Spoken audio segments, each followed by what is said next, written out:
Amigos do Planeta Integral, hoje vamos conversar aqui sobre o fascismo e o nazismo. Em outras palavras, vamos analisar se o fascismo e o nazismo são de esquerda ou de direita e por quê.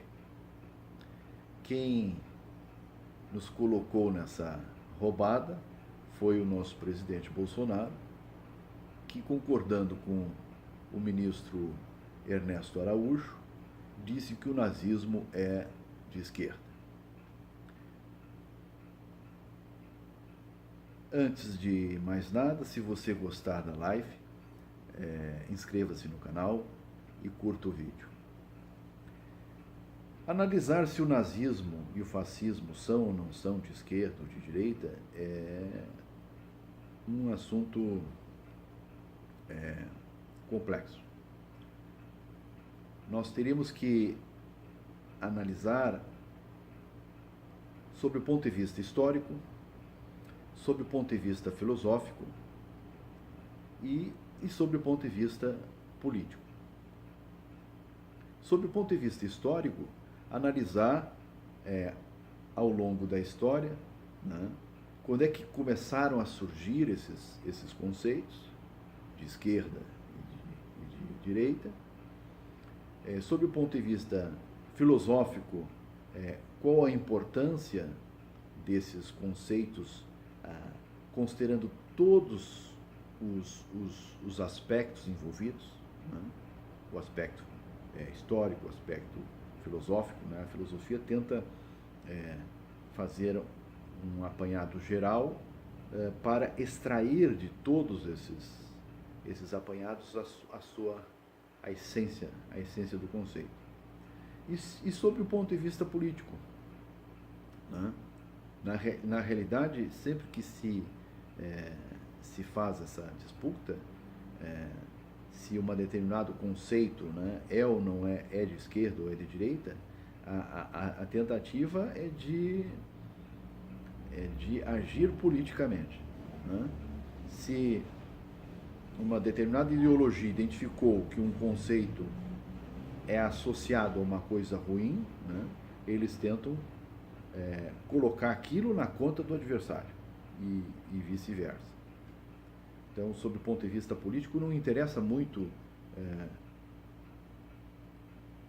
o fim moral, histórico e filosófico do conceito. O importante é tu conseguir o maior número de adesões para aquela forma de pensar e de posicionar os seus adversários políticos e os seus correligionários. Esse conceito parece haver um certo consenso de esquerda e de direita, de que ele surgiu na Revolução Francesa, por volta de 1789. Existia digamos assim, o totalitarismo, o absolutismo do rei Henrique Luís XVI e os três estados, né? O primeiro estado formado pelo clero, o segundo estado formado pela nobreza e o terceiro estado, naquele momento, era formado pela burguesia, né? A baixa burguesia, a média burguesia, a alta burguesia, que era formada pelos grandes industriais, pelos grandes comerciantes, né? A média burguesia, que era formada pelos profissionais liberais. Na Revolução mesmo, nós tínhamos o exemplo do Robespierre, que era um advogado, o exemplo do Danton, que era um médico, o exemplo do Marat, que também era um advogado.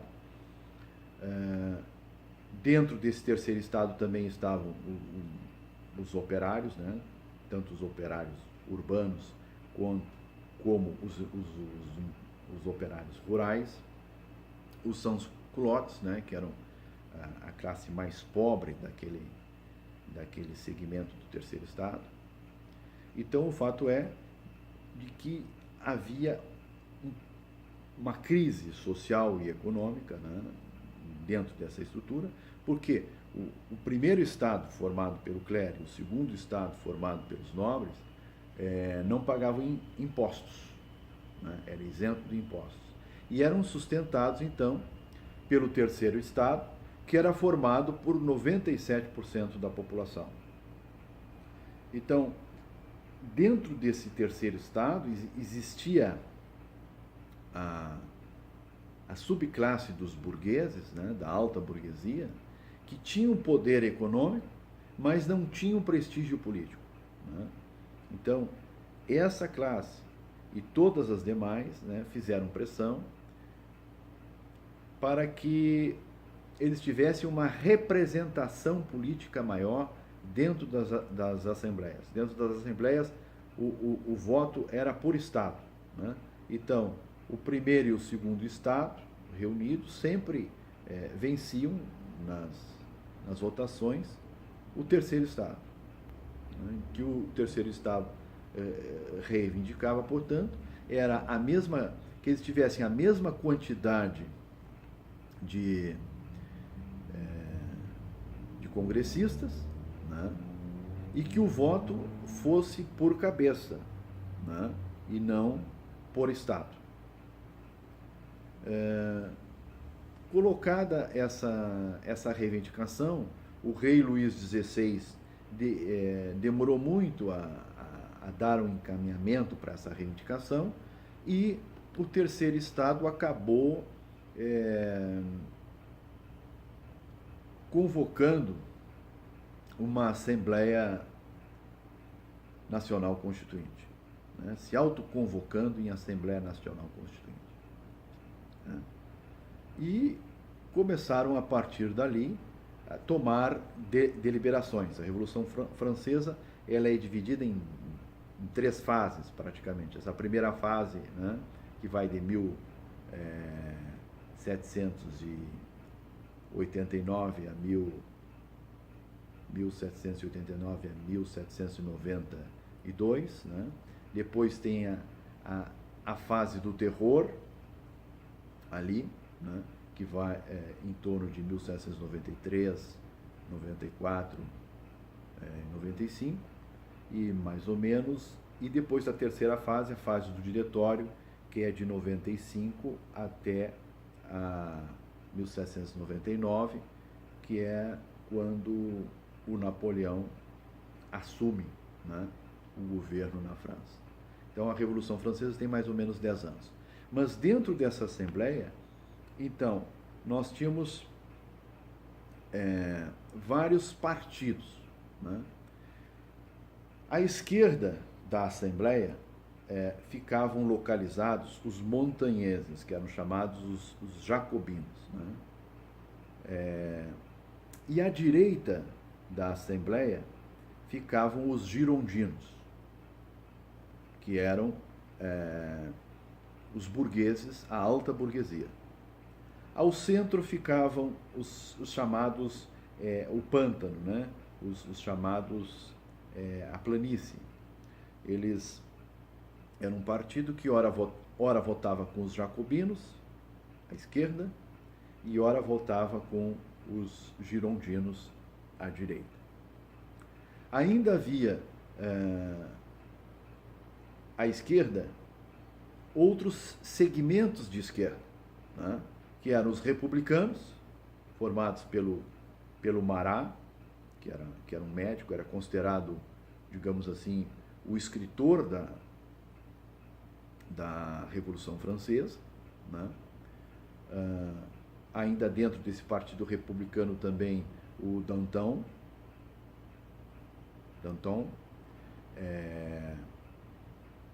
que era o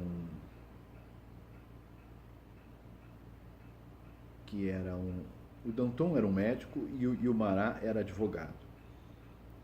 E a liderança dos jacobinos era o Robespierre, que também era um advogado, era considerado a voz da Revolução por sua oratória,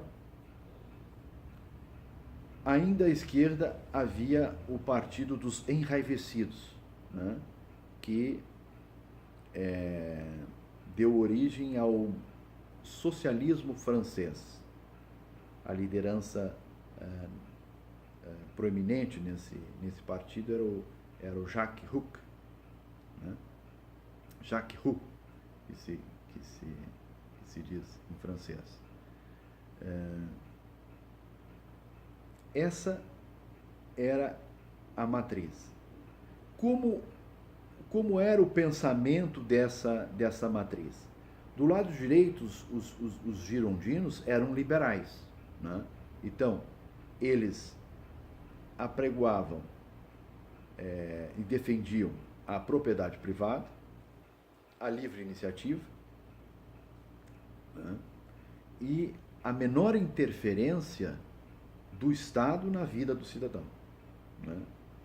Tanto sobre o ponto de vista econômico, quanto sobre o ponto de vista de comportamentos, quanto sobre o ponto de vista social, né? Sob o ponto de vista social, eles eram conservadores, né? Conservadores nos costumes não quer dizer que não aceitassem mudanças, mas que defendiam mudanças graduais, né? Um dos valores desse grupamento era a igualdade, mas a igualdade de oportunidades, né? Não a igualdade de resultados. E principalmente a questão das liberdades individuais, né? Um grupo que tem na sua essência a questão da eficiência do Estado, da confiança na eficiência da livre iniciativa, da propriedade privada, né? E da igualdade de oportunidades. Por isso não é defensável nesse grupamento a igualdade de resultados, né? Já nesse outro grupo à esquerda, havia o grupo dos jacobinos, né, que não eram contra a propriedade privada, mas havia o grupo dos enraivecidos, né, e dos republicanos, de Marat e de Danton, que eram contra a propriedade privada, né? Defendiam a extinção da propriedade privada através de uma intervenção do Estado na propriedade privada. Sob o ponto de vista social, defendiam também o assistencialismo do Estado. Tanto é que quando os jacobinos, né, embora os jacobinos não fossem contrários à propriedade privada, quando os jacobinos implantaram o regime do terror para se manter no poder e para conquistar a simpatia dos sans-culottes. Sans-culottes é o que sem culottes, né? Culottes é uma vestimenta, uma espécie de uma calça curta, né, que era utilizada pelos nobres, né? Calça curta e meia. Os nobres vestiam esse tipo de fardamento, meia de seda. Como os sans-culottes não tinham recursos financeiros para comprar as tais meias de seda, né? Eram pessoas pobres, pequenos trabalhadores, enfim, eles usavam calça comprida, né? Então, por isso que eles eram chamados de sans-culottes. Então, durante a segunda fase da Revolução Francesa, que foi chamado o período do terror, né, em que foram guilhotinados vários girondinos, né?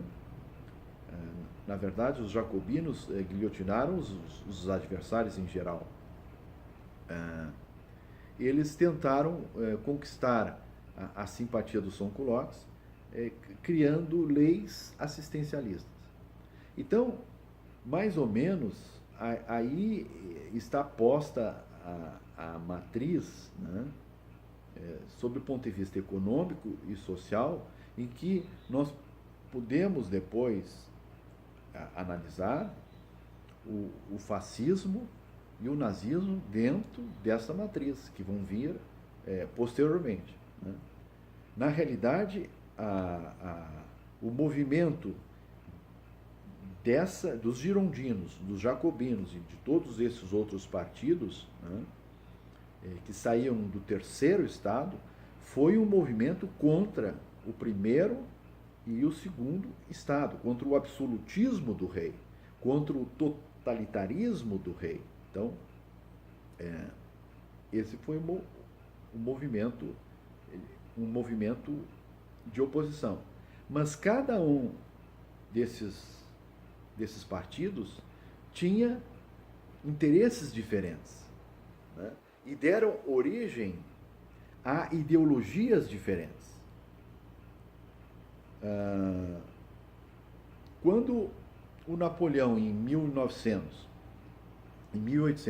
assumiu um poder totalitário novamente, né?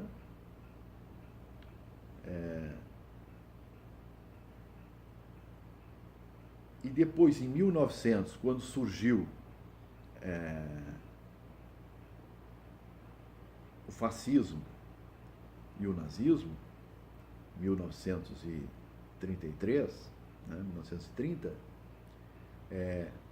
foi um movimento novamente de concentração de poder nas mãos de uma única pessoa, assim como era nos absolutismos. Né? Só que, dentre essas propostas, à esquerda e à direita, né, de enfrentamento do totalitarismo, havia essa proposta de direita, que, sob o ponto de vista econômico, né, apregoava a livre iniciativa, a propriedade privada e a menor interferência do Estado na vida econômica e na vida social, inclusive no comportamento do cidadão.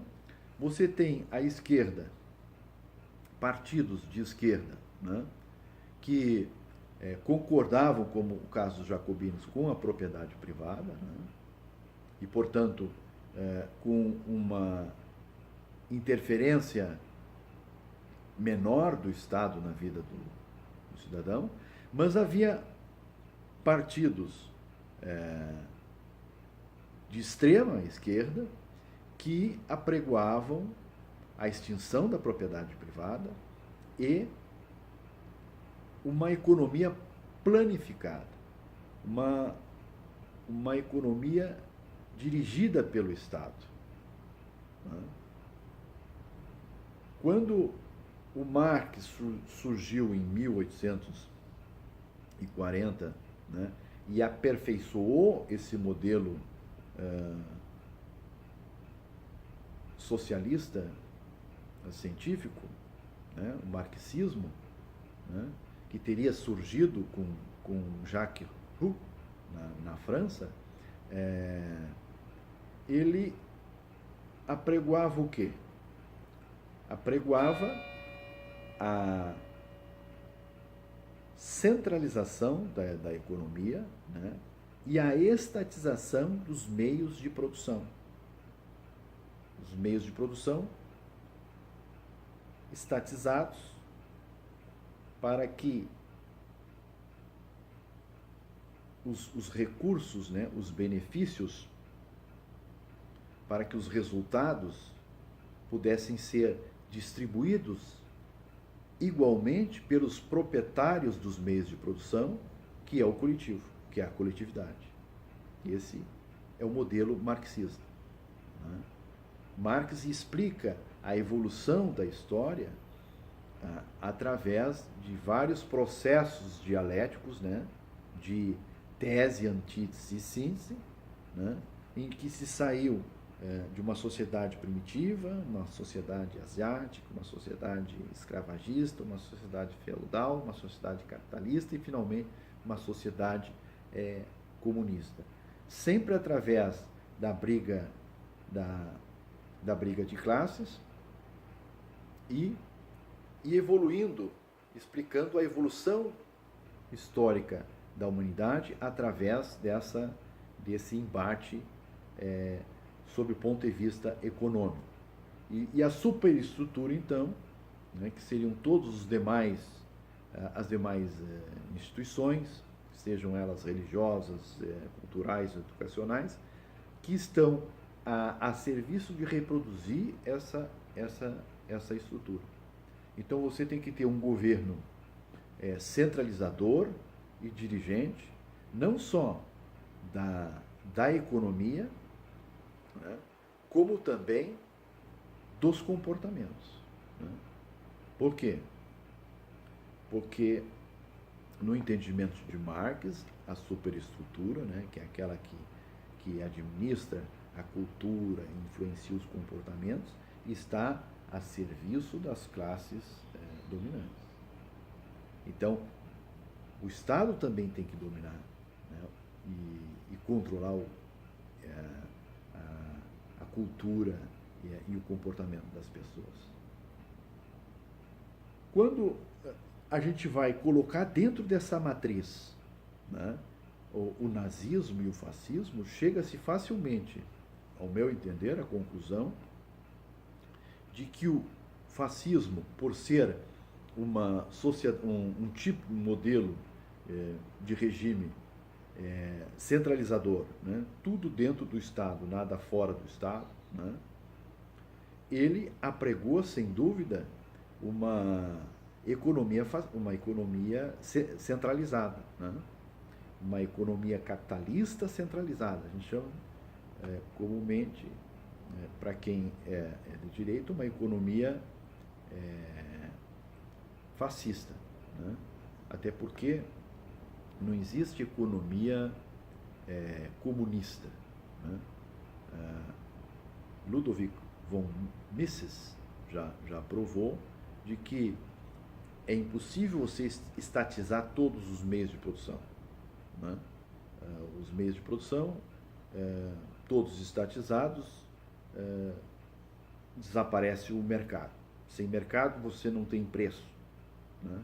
E sem formação e sem preço não tem economia planificada, economia estatizada. Então, se a gente for analisar através da história, todas as economias dos países socialistas, né, e elas eram economias em que são eleitos digamos assim, os empresários campeões nacionais, né, e que, juntamente com o governo, controlam os meios de produção. E aí, com isso, você tem formação de preço, tem mercado e tem economia planificada e centralizada, né? O fascismo é isso, né? É um tipo de regime em que a economia e o comportamento das pessoas é controlado, né? É um regime totalitário. O nazismo também, né? Há as questões que diferenciam ambos, a questão racial, né? Até um autor comunista que comenta que a Alemanha se inspirou nos Estados Unidos, né, para fazer o avanço sobre a Europa Oriental, né? Eles admiravam muito os Estados Unidos porque os Estados Unidos tinham avançado pelo oeste americano e dizimado os peles vermelhas, né? E que a Alemanha então ia fazer o mesmo, né? Quer dizer, seria uma espécie de neocolonialismo, né? Aquela questão do Mein Kampf no Hitler, né? Do espaço vital, né? De expandir, né? O Império Alemão para o leste e o oeste europeu. Então, eu vejo muita semelhança entre o fascismo o nazismo e o comunismo, né?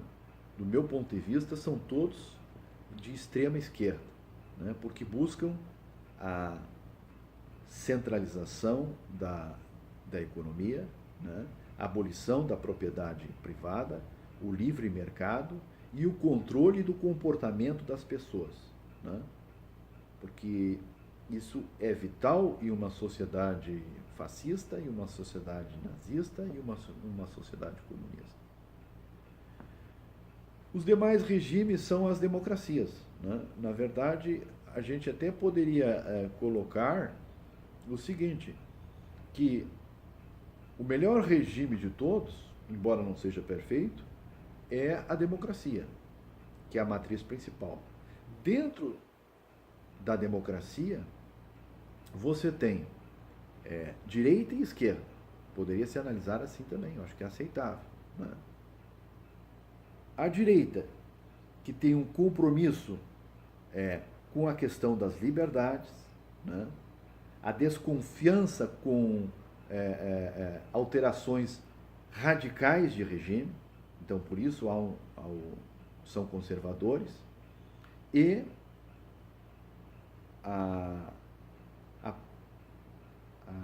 a questão e o cuidado com a eficiência e com a igualdade de oportunidades, né?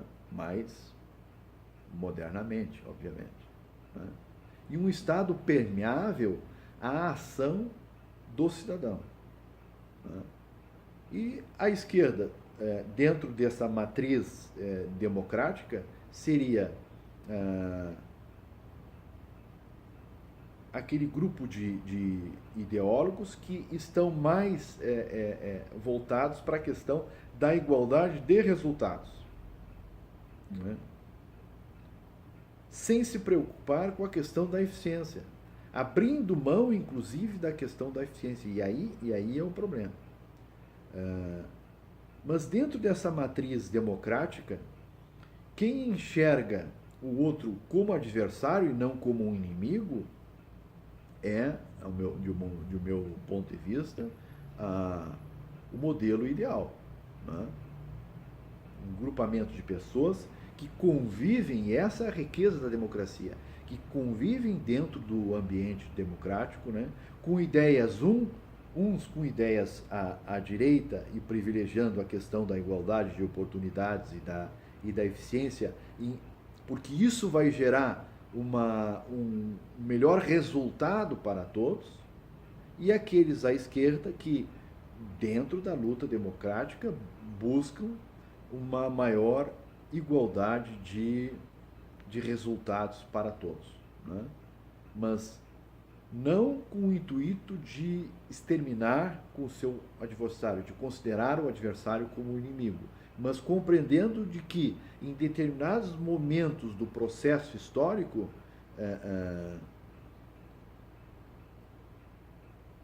um ideólogo, né, esse grupo de ideólogos assumir o poder é mais interessante, oportuno e gera melhores resultados para a civilização, e em um outro momento o outro grupamento que tem ideias mais liberais e à direita, né? E então, dentro dessa análise, o fascismo, o nazismo e o comunismo estão fora, né? Todo modelo. Por que estão fora? O absolutismo também. Por que esses modelos estão fora? Porque todo modelo que considera o seu adversário um inimigo a ser destruído está fora dessa matriz de tolerância do modelo democrático, né? O grande desafio, então, desse modelo democrático que tem ideólogos à esquerda e à direita, né, é sobreviver, né, e preservar esse modelo diante da intolerância de modelos absolutistas, modelos comunistas, modelos nazistas e modelos fascistas, né? Eu acho que quem aceita a democracia, né, com viés à esquerda ou à direita, deve ser intolerante para com esses modelos que querem, obviamente, destruir com a democracia. Né? Porque a democracia é isso, né? É essa complementariedade entre direita e esquerda que fazem com que os resultados para a civilização sejam cada vez melhores.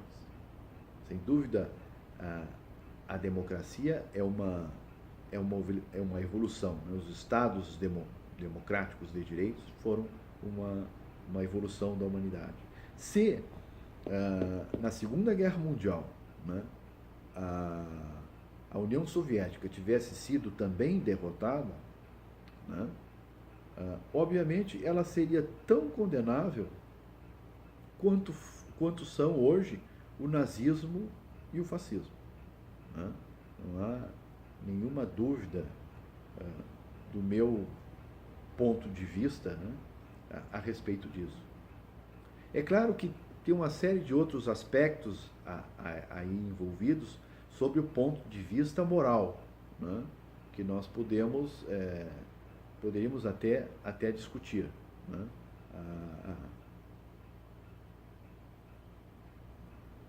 Quem defende o socialismo normalmente o faz sobre o ponto de vista moral. Né? Por exemplo, na Revolução dos Escravos no Haiti, de um lado tinha o líder dos escravos, lá por volta de 1700, 1800, um pouco antes de 1800, o líder dos escravos, que lutava pela libertação do seu grupamento. Né? E do outro lado tinha o Leclerc, que era o senhor de escravos. Tanto o Leclerc quanto o líder negro, eles atuaram de forma violenta, né, e tremendamente totalitária. O líder negro contra os seus próprios companheiros, fazendo justiçamento, inclusive, de companheiros que não quisessem se engajar naquela luta. Né? Então, isso é uma espécie de comportamento totalitário e autoritário, assim como o do Leclerc, né, que era o senhor de escravos e que queria manter aquela situação. Né? Quando a gente vai se analisar sobre o ponto de vista moral,